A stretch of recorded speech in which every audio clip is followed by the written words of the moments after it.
الحمد لله نحمده ونستعينه ونستغفره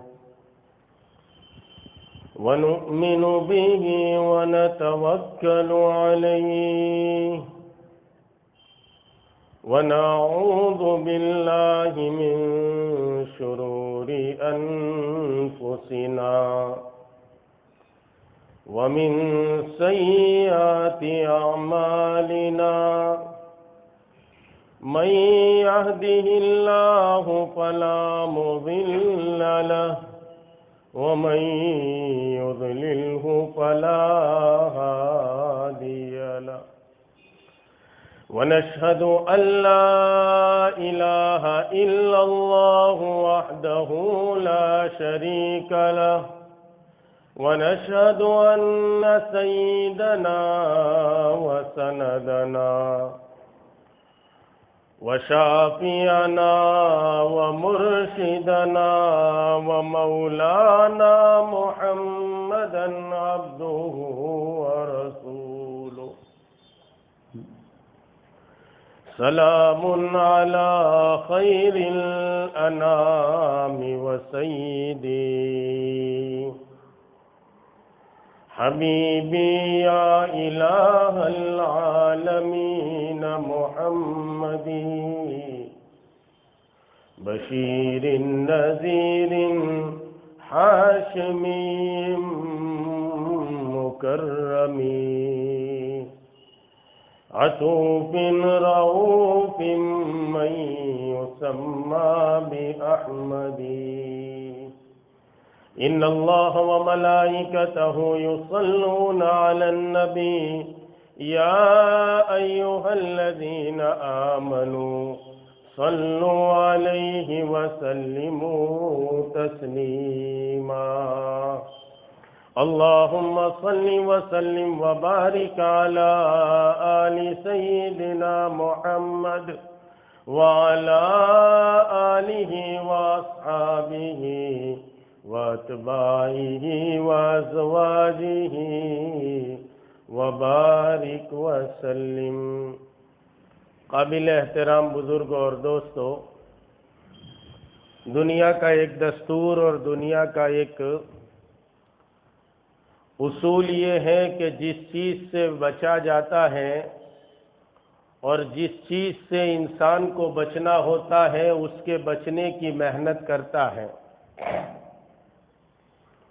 اگر امت اپنی ناکامی سے بچنا چاہتی ہے تو ناکامی سے بچنے کی محنت کرنی پڑے گی، اور ناکامی سے بچنے کے لیے اس امت کو کامیابی جن راستوں پر سرکار دو عالم صلی اللہ علیہ وسلم نے بتائی تھی ان راستوں کو اختیار کرنا پڑے گا۔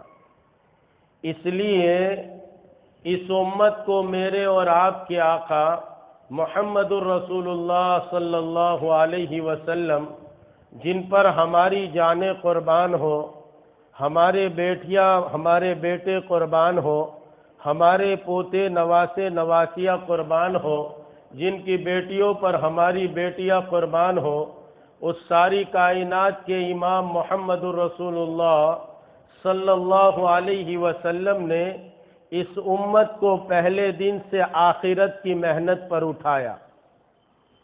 دنیا اور دنیا کی چیزیں اور دنیا کے سونا چاندی، دنیا کے ہیرے جواہرات اور دنیا کے ٹھیکرے اور دنیا کے چیتھڑے، کہا یہ تو موت کا جھٹکا لگے گا اور ٹوٹلی ہاتھ سے نکل جائیں گے، کوئی ساتھ نہیں آئے گا۔ اس لیے سرکار دو عالم صلی اللہ علیہ وسلم نے پہلے دن سے اس امت کو فکر آخرت پر اٹھایا، دنیا کی فکروں پر نہیں اٹھایا بلکہ آخرت کی فکر پر اٹھایا۔ اس لیے قرآن کریم میں اللہ رب العزت نے آخرت کا تذکرہ بہت فرمایا۔ الذین یؤمنون بالغیب، جو لوگ کے ایمان لائے غیب کی چیزوں پر۔ غیب میں آخرت آ گیا، لیکن پھر بھی آگے ارشاد فرمایا بالغیب ویقیمون الصلاۃ ومما رزقناہم ينفقون والذین یؤمنون بما انزل الیک وما انزل من قبلک وبالآخرۃ هم یوقنون۔ غیب میں آخرت آ گئی، پھر بھی آخرت کو، یعنی کہ اس امت کو پہلے دن سے اللہ کے نبی محمد الرسول اللہ صلی اللہ علیہ وسلم نے آخرت کی فکروں پر اٹھایا، اس لیے کہ عزیز دوستوں اور بزرگوں، یہ دنیا کی زندگی دھوکہ ہے۔ ایک دن یہ زندگی کا دھوکہ جب آدمی کے سامنے کھلے گا تو آدمی ہکا بکا رہ جائے گا۔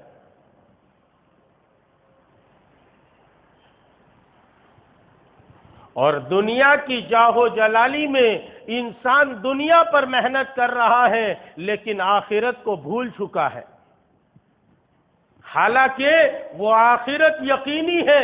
دنیا کی چیزیں آنا نہ آنا یہ تو کہا کہ تقدیر پر جو ہے وہ فیصلہ کرتا ہے کہ کس کو اللہ تعالیٰ مالدار بناتے ہیں اور کسی کو غریب بناتے ہیں، کسی کو کم دیتے ہیں، کسی کو زیادہ دیتے ہیں، لیکن کہا غریب ہو امیر ہو، مالدار ہو بیمار ہو تندرست ہو، ہر ایک کو آخرت میں جانا ہے۔ آخرت یہ ہر ایک کی یقینی چیز ہے۔ تو آخرت یہ میرے اور آپ کے سامنے ہونا چاہیے۔ اس لیے دنیا میں جو ہے وہ مسلمان کیسے ناکام ہو جائے اور مسلمان کی زندگی کیسے ناکام ہو جائے، اس لیے باطل ایک کوشش کر رہا ہے، اور کہا کہ ایک طرف جو ہے حق اپنی تمام تر کوششوں کے ساتھ چلتا ہے، باطل بھی کوشش کر رہا ہے کہ مسلمان کا اور ایمان والوں کا اور امت کا ایمان لوٹو۔ ہاں، میں اور آپ اپنی روزی میں گم ہیں، اپنی روٹی میں گم ہیں، جس کو دیکھو وہ اپنی روٹی کی فکر میں لگا ہوا ہے، حالانکہ میں اور آپ تو اس پوری دنیا کے رہبر تھے، رہبر۔ شاعر کہتا ہے بڑے غور سے سن رہا تھا زمانہ، ہم ہی سو گئے داستاں کہتے کہتے۔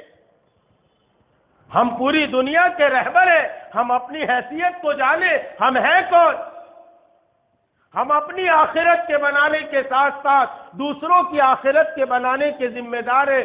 جب ہم نے اپنی ذمہ داری کو چھوڑا تو کہا کہ اللہ کا غیبی نظام یہ ہمارے خلاف ہو گیا۔ مسلمانوں نے اپنی ذمہ داری کو چھوڑا ہے، ہر ایک اپنی روٹی میں گم ہے۔ بھائی پیٹ کے لیے مزدور کسی کو بنایا ہے تو کہا کہ یہ تو ضرورت سے متعلق ہے، کسی کو حاکم بنایا ہے، کسی کو محکوم بنایا ہے، کسی کو زارع بنایا ہے، کسی کو نوکر بنایا ہے، کسی کو سیٹ بنایا ہے، تو کہا یہ تمام کام اس کے پیٹ سے اور ضرورت سے متعلق ہے۔ اور ضرورت کے لیے دنیا میں گھاس کاٹتے رہنا تو کہا اتنا تو کتا بھی کر لیتا ہے، جانور بھی اتنا کرتا ہے، جہاں روٹی دکھے تو وہاں دم ہلاتا ہے اور جہاں ڈنڈا دکھے تو بھاگ جاتا ہے۔ تو اس کے لیے تو جانور بھی اتنا تو کرتا ہے، میں اور آپ انسان ہیں، مجھے اور آپ کو سوچنا چاہیے کہ ہم اس دنیا کے اندر کیوں بھیجے گئے۔ اس دنیا کے پورے نظام کو اللہ نے چلایا ہے، وہ انسانوں کے لیے چلایا ہے، تو انسانوں کے لیے، انسانوں کو کس لیے پیدا کیا گیا؟ ان الدنیا خلقت لکم، یہ ساری دنیا کو اللہ نے تمہارے لیے پیدا کیا ہے۔ چاند کو اپنے سورج کو اپنے وقت پر نکالتے ہیں، چاند کو اپنے وقت پر نکالتے ہیں، دن اور رات کا نظام چلاتے ہیں، یہ سارا نظام انسانوں تمہارے لیے چلاتے ہیں۔ اور اس کے بعد کہا کہ وَإِنَّمَا خُلِقْتُمْ لِلْآخِرَةِ، اور تم سب کو اللہ نے آخرت کے لیے پیدا کیے گئے ہیں۔ اور حضرت علی کا فرمان ہے، کہا کہ تم آخرت کے بیٹے بننا، وَكُونُوا مِنْ أَبْنَاءِ الْآخِرَةِ، کہا کہ تم آخرت کے بیٹے بننا۔ میری اور آپ کے سامنے اپنی آخرت ہونا چاہیے، مجھے اور آپ کو مرنا ہے، مر کر اللہ کے سامنے جواب دینا ہے۔ باطل اس وقت کوشش کر رہا ہے کہ مسلمانوں کے ایمان کو لوٹا جائے، اور میں اور آپ اپنی روزی میں روٹی میں گم ہیں، حالانکہ 17,999 مخلوق کو اللہ اپنے دست قدرت سے کھلا رہے۔ بھائی کبھی ایسا دن دیکھا سورت میں کوا حل بیل لے کر جا رہا. بھئی کوے صاحب آپ کو کیا ہو گیا؟ آپ حل بیل لے کر جاتے ہو. کہا کیا کرے، پیٹ لگایا ہے تو کھیتی کرنی پڑتی ہے. کبھی دیکھا ہے ایسا دن جنگل میں دکان لگی ہو، شیر اینڈ سنس، شیر اور اس کے بیٹے کی دکان، برتن بیچ رہے. بھئی تم برتن بیچتے، کیا کرے پیٹ لگایا ہے، دھندا کرنا پڑتا ہے. کبھی دیکھا سات پوڑیے کے پہاڑ میں ہاتھی اینڈ بردرز، ہاتھی اور اس کے بھائی کی دکان، کپڑا بیچ رہے. بھئی تم کپڑا بیچتے، کہا کیا کرے پیٹ لگایا ہے تو محنت کرنی، دھندا کرنا پڑتا ہے. کبھی دیکھا؟ کبھی نہیں دیکھو گے. 17,999 مخلوق کو اللہ اپنے دست قدرت سے کھلا رہا ہے. ایک حضرت انسان کا بچہ ہے جس کو اسباب کے جال میں پھانسا ہے. دیکھنا ہے کون ہمارا ہے، کون پرایا ہے، کون خالق کا بندہ ہے، کون مخلوق کا بندہ ہے، کون اسباب کا پجاری ہے اور کون مسبب الاسباب کا پجاری ہے. یہ ہم سب کا امتحان چل رہا ہے. ہم سب ایگزامینیشن ہال سے گزر رہے ہیں، پریکشا گھر سے گزر رہے ہیں. نتیجہ یہ موت پر ریزلٹ سامنے آنے والا ہے، کون کامیاب ہوا اور کون ناکام ہوا. اس لیے ہمارے خلاف باطل ایک محنت کر رہا ہے اور کوشش کر رہا ہے، لیکن میں اور آپ اپنی روزی روٹی میں گم ہو چکے ہیں. سوچنا چاہیے کہ باطل ہمارے خلاف کیا محنت کر رہا ہے. اس وقت باطل جو ہے وہ اس امت کے خلاف اور اس امت کے ایمان کو لوٹنے کے لیے جو ہے ایک محنت میں اور ایک کوشش میں لگا ہوا ہے. حضرت مولانا یوسف صاحب رحمۃ اللہ علیہ نے پڑوس کے ایک بزرگ کو اور پڑوس کے ایک بہت بڑے پروفیسر تھے ان کو جو ہے وہ یورپ کا جو ہے دورہ کرایا. کہا دیکھو مسلمانوں کے خلاف باطل نے کیا اسکیم چلائی ہے. انہوں نے دورہ کر کے بتایا کہ باطل نے یہ بات چلائی ہے، ایک تو یہ بات چلائی ہے کہ مسلمانوں کی زندگیوں میں حرام کو داخل کر دو. جب حرام کا لقمہ ان کے پیٹ میں چلا جائے گا، اب یہ بیت اللہ کا پردہ پکڑ کر دعا کریں گے، آسمانی دنیا میں ان کی کوئی سنوائی نہیں ہوگی. ایک لقمہ حرام کا. جنید بغدادی رحمت اللہ علیہ چلہ کشی کر رہے تھے. اللہ کو پانے کے لیے تصوف میں جو ہے وہ چلہ کشی کی جاتی ہے. کئی چلہ کشی کی لیکن کوئی روحانیت نہیں، کوئی نورانیت نہیں.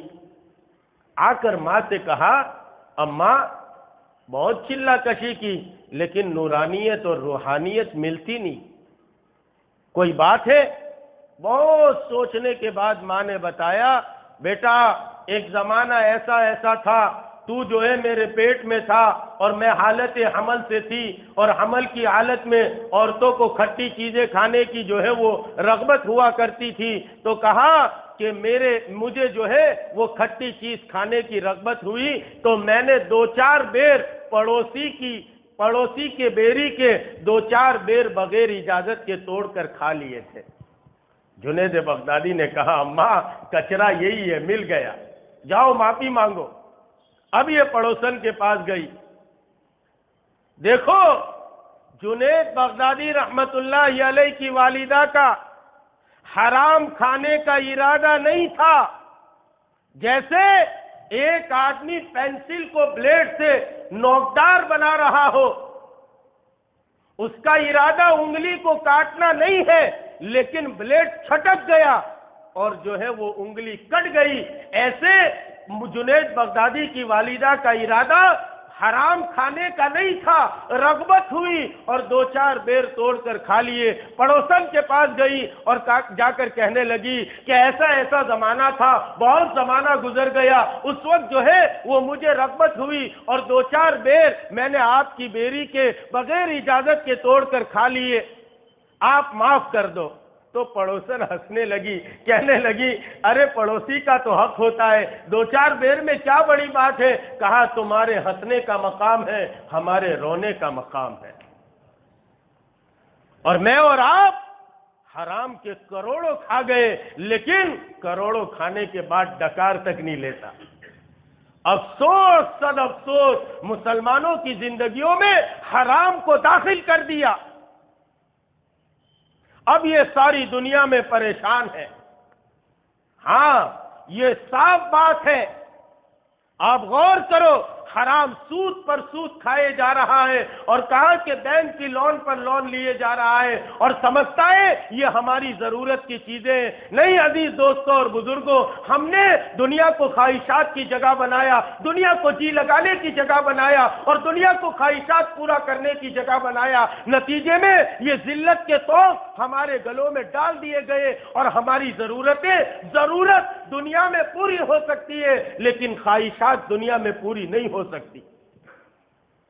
کروڑوں پتی انسان بن جائے، اس کی بھی خواہشات پوری نہیں ہو سکتی، اس لیے کہ میرے اور آپ کے آقا سارے سچوں کے سچے محمد الرسول اللہ صلی اللہ علیہ وسلم نے ارشاد فرمایا ہے، اگر ابن آدم کو ایک ٹرک بھر کر، بلکہ ایک جو ہے وہ وادی بھر کر سونا دیا جائے، وہ دوسرے کی تمنا کرتا ہے، دوسرا تو تیسرے کی تمنا کرتا ہے۔ عزیز دوستوں اور بزرگوں، یہ دنیا کی محبت کہا کہ اس کا پیٹ تو جو ہے وہ زمین کی اور قبر کی مٹی ہی بھر سکتی ہے، اس کے علاوہ اور کوئی نہیں بھر سکتا۔ اس لیے دنیا کی خواہشات کو پورا کرنے کے لیے ہم نے حرام کو اپنی زندگی میں اپنا لیا، تو باطل نے یہ نظام چلایا، اب معاف کر دیا، معاف کرنے کے بعد آئے اور کہا بیٹا میں نے معافی مانگ لی، انہوں نے معاف کر دیا، بس تھوڑے ہی دن گزرے تھے، چلا کشی شروع کی، تھوڑے ہی دن گزرے تھے اور ماں کو آ کر کہنے لگے اماں انوارات اور روحانیت کی اور نورانیت کی اتنی بارش ہے کہ میں بیان نہیں کر سکتا۔ ایک لقمہ حرام کا اگر ہماری غذا بن گیا تو کہا کہ اب جو ہے وہ کئی دن تک اس کی جو ہے وہ دعائیں قبول نہیں ہوتی۔ اب جس کو دیکھو وہ پریشان ہے۔ کوئی مولوی صاحب ہے تمہارے یہاں جو بہت اچھا جو ہے وہ تعویذ گنڈا جانتے ہو، اللہ تعالیٰ ان کا بھی بھلا کرے۔ امت ایسے ہی پریشان ہے، پھر اس کو اور پریشان کرتے ہیں یہ۔ ہاں ان کا بھی اللہ بھلا کرے۔ امت یقین سے ایسے ہی کمزور ہے، پھر انہوں نے اپنا جو ہے اپنی دکان چلاتے ہیں۔ ہاں اس لیے میں کہا کرتا ہوں، میرے والد میرے شیخ بھی کہا کرتے تھے عملیات والوں کے چکر میں مت پڑنا، بھوت نکلے گا پلیت لگے گا، پلیت جائے گا خبیث آئے گا۔ ہاں ان کو کیا ہے، یہ اپنا پیٹ بھرنے کے لیے سب کا الو سیدھا کرتے ہیں۔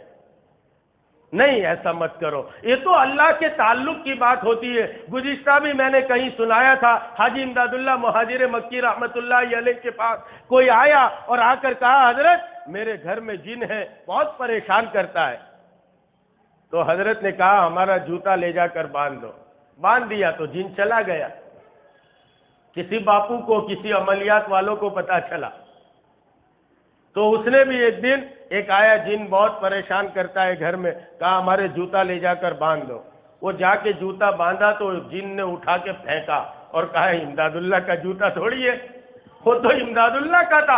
اللہ سے تعلق کی بات ہوتی ہے، ہم سب اللہ سے تعلق بنائے، اپنا تعلق اللہ سے بنائے۔ ہم ایم پی سے تعلق بناتے ہیں، ایم ایل اے سے بناتے ہیں، ڈی ایس پی سے بناتے ہیں، ڈی آئی جی سے بناتے ہیں، کلیکٹر سے بناتے ہیں، یہ سب تو مخلوق ہے اور اللہ خالق ہے۔ اس خالق کے حقیقی سے، اس مالک کے حقیقی سے ہم اپنے تعلق کو بنائے، پھر کیا ہوگا؟ کہا کہ کوئی بھی ضرورت آئے رات میں تہجد میں اٹھ کر چپ کے اس خالق کے مالک کے حقیقی کو کہو، اور اس خالق کے حقیقی کو کہو تو کیا کریں گے؟ کہا کہ ان تمام کو پکڑیں گے، عزت کے ساتھ فلائٹ میں اڑائیں گے، ہوا میں اڑائیں گے، اور اس کے بعد اوپر لے جا کر پھٹ سے پڑک کے اڑا کر پھینک دیں گے، اور ان کی لاشوں کے ٹکڑے تک پہچاننے مشکل ہو جائیں گے۔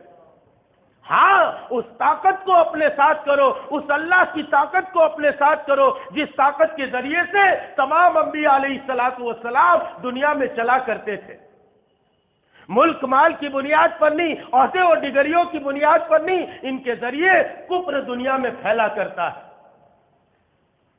خیر تو میں بات یہ عرض کر رہا تھا، ایک اسکیم تو یہ چلائی ہے کہ ان کی زندگیوں میں حرام کو داخل کر دو۔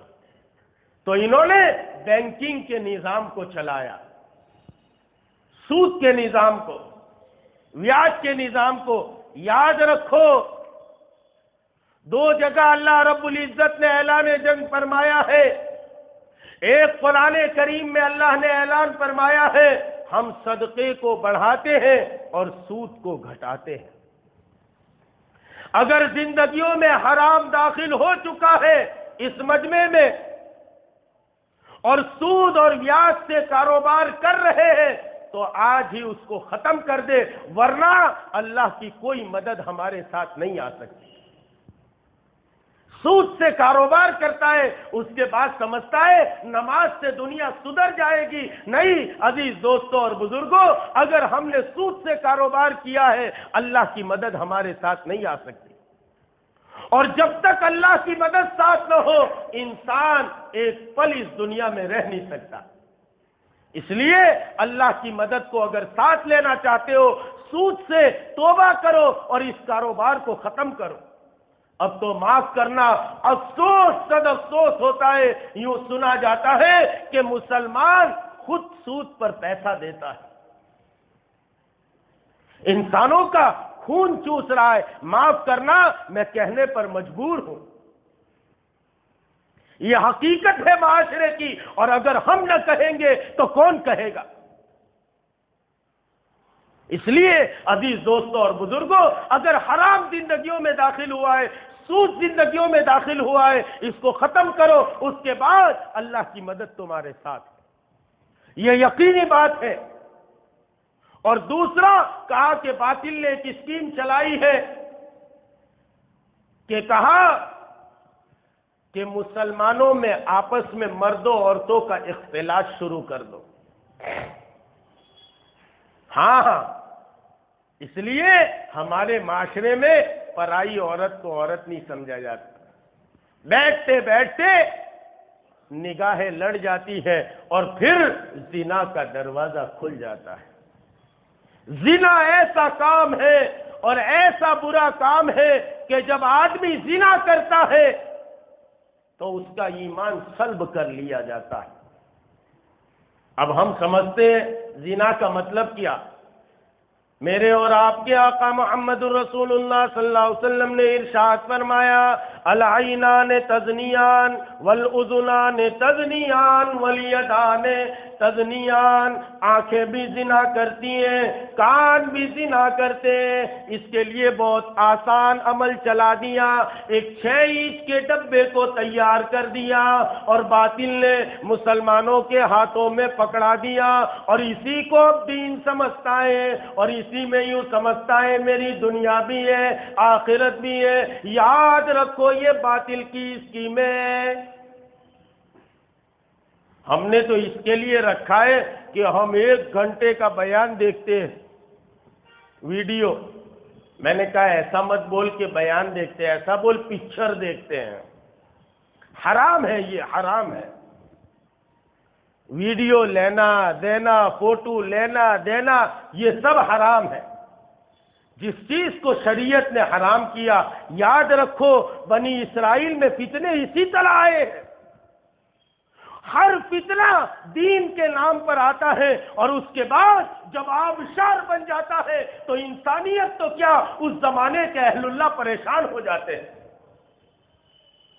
اس لیے دوستوں اور بزرگوں، امام غزالی فرماتے ہیں جہاں سے چشمہ نکلا ہے 2 انگلی رکھ دو، تو کہا کہ وہ رک جائے گا، لیکن وہاں نہیں روکا گیا، اب یہ آبشار بن جائے گا۔ تو کہا کہ عورتوں اور مردوں کا اختلاط شروع کر دو۔ کہا کہ جب مردوں اور عورتوں کا اختلاط شروع ہو جائے گا تو کہا کہ ان کی ایمانی قوت جو ہے وہ نکل جائے گی۔ اب ہمارے معاشرے میں ہم دیکھیں، اور اس کے بعد یہ چھوٹے سے ڈبے نے آنے کے بعد رات بھر پہلے دروازہ بند ہوتا تھا، فتنے دروازے کے باہر سے چلے جاتے تھے، اب جو ہے وہ دروازہ بند ہوتا ہے اور فتنے شروع ہو جاتے ہیں۔ ہم بہت زبردست زمانے سے گزر رہے ہیں عزیز دوستوں اور بزرگوں. آج نہ سنبھلو گے تو پھر ایک وقت تمہیں سنبھالنے کے لیے آئے گا. اس لیے آج بھی میرے اور آپ کے پاس وقت ہے، ہم وقت سے پہلے اپنے آپ کو سنبھال لیں. اور یاد رکھو، اللہ طبیب بھی ہے، اللہ حبیب بھی ہے، اللہ طبیب بھی ہے. ڈاکٹر کبھی دوا گولی دیتا ہے، اس سے کام نہ چلے تو انجیکشن دیتا ہے، اس سے کام نہ چلے تو چھوٹا آپریشن کرتا ہے، اور اس سے بھی کام نہ چلے تو پھر میجر آپریشن کرتا ہے. نہ سمجھو گے تو مٹ جاؤ گے. اے ہندوستان والو، تمہاری داستانیں تک نہ رہے گی داستانوں میں. اتنے حالات کے بعد بھی بڑے افسوس کے ساتھ کہنا پڑتا ہے، امت کو کوئی فرق نہیں پڑتا.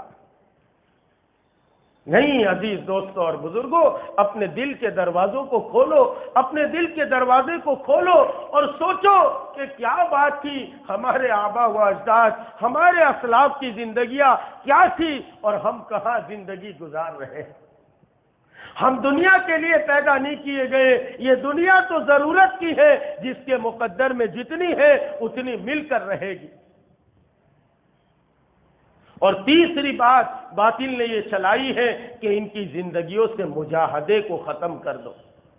حضرت عمر کی زندگی سے اس کو اخذ کیا ہے، اس لیے انہوں نے جو ہے وہ تعیش کے نقشوں کو چلایا، اے سی کو اور فلاں کو کہا کہ جب یہ عیش پرست بن جائے گی تو پھر کہا کہ اس کو کوئی جو ہے وہ کوئی بھی آ کر کچل کر چلا جائے گا، مجاہدہ ختم ہو جائے گا. اس لیے مجاہدہ یہ ہماری زندگی کا مقصد حیات ہے. جب مجاہدہ ہوتا ہے تو کہا کہ آدمی ہر حال میں اللہ کے حکم پر نبی کے طریقے کے ساتھ چلتا ہے. اس لیے عزیز دوستوں اور بزرگوں، آج کی بات یہی ہے کہ ہم جو ہے اپنے آپ کو سنبھالیں، اپنے آپ کو جو ہے وہ کھڑا کریں. اور دوستوں اور بزرگوں، ہم تو اپنے ساتھ ساتھ جو ہے وہ امت کے ذمہ دار ہیں. امت کو بتائیں یہ امت جو ہے وہ اللہ کو نہیں جانتی، اللہ کے نبی کے احکامات کو نہیں جانتی، اور یہ اسی طرح زندگی گزار رہی ہے. اس میں ریوولویشن آنا چاہیے. یہ مخلوق اللہ کو پہچاننی چاہیے، یہ مخلوق اللہ کے نبی کے طریقے کو جاننی چاہیے. اس لیے ہم جو ہے وہ اپنی زندگیوں کو کھپائے، اپنی زندگیوں کو لگائے. عزیز دوستوں اور بزرگوں، اگر ہماری زندگی امت کے خاطر لگ گئی تو کہا کہ ہماری زندگی کی کامیابی کے لیے کافی ہے. یہ مال اور دولت یہ تو اللہ تعالیٰ بقدر مقدر انسانوں کو دیں گے. جس کے مقدر میں جتنا لکھا ہے، جتنے لقمے اس دنیا میں لکھے ہیں، جتنا پانی لکھا ہے اتنا پانی جب تک نہیں پیے گا دنیا سے جائے گا نہیں. اس لیے اگر مال دیا ہے تو یہ مال بقدر ضرورت اپنی ذات پر لگائے، اور جو بچ جائے وہ دنیا میں کہا کہ دین کے فروغ کے لیے اور دین کے زندہ ہونے کے لیے لگائے. مدارس میں لگائے، مکاتب میں لگائے، مساجد میں لگائے، دینی خانقاہوں میں لگائے اور دینی خدمتوں میں لگائے، خدمت کے شعبوں میں لگائے. جو بچ گیا وہ ہمارا نہیں ہے، جو خرچ کر دیا کہا کہ وہ ہمارا ہے، وہ اللہ کے یہاں ملنا ہے. اس کے لیے یہاں بھی بھروس سے کوئی کچھ لوگ آئے ہیں جو مسجد وہاں بن رہی ہے، 25 لاکھ کا کچھ خرچہ ہے، اس میں 12 لاکھ کا انتظام ہو گیا. ایک مسلح کی جو ہے وہ قیمت 10,000 ہے. جو بھی اپنے ایصال ثواب کے لیے اور اپنی زندگی میں خرچ کر دے، اور کہا کوئی اپنے مرحومین کے لیے جتنا دینا چاہتے ہیں، لکھانا چاہتے ہیں لکھائے. یہ دنیا کی زندگی بہت مختصر ہے، یہ دنیا کا مال ہمیشہ کام آنے والا نہیں ہے. یہ دنیا تو ایک دن چھوٹ جائے گی. آدمی سوچتا ہے دنیا میری ہے، یہ میرا ہے، یہ میرا ہے، لیکن اچانک موت کا جھٹکا آتا ہے اور ٹوٹلی ہاتھ سے نکل جاتا ہے.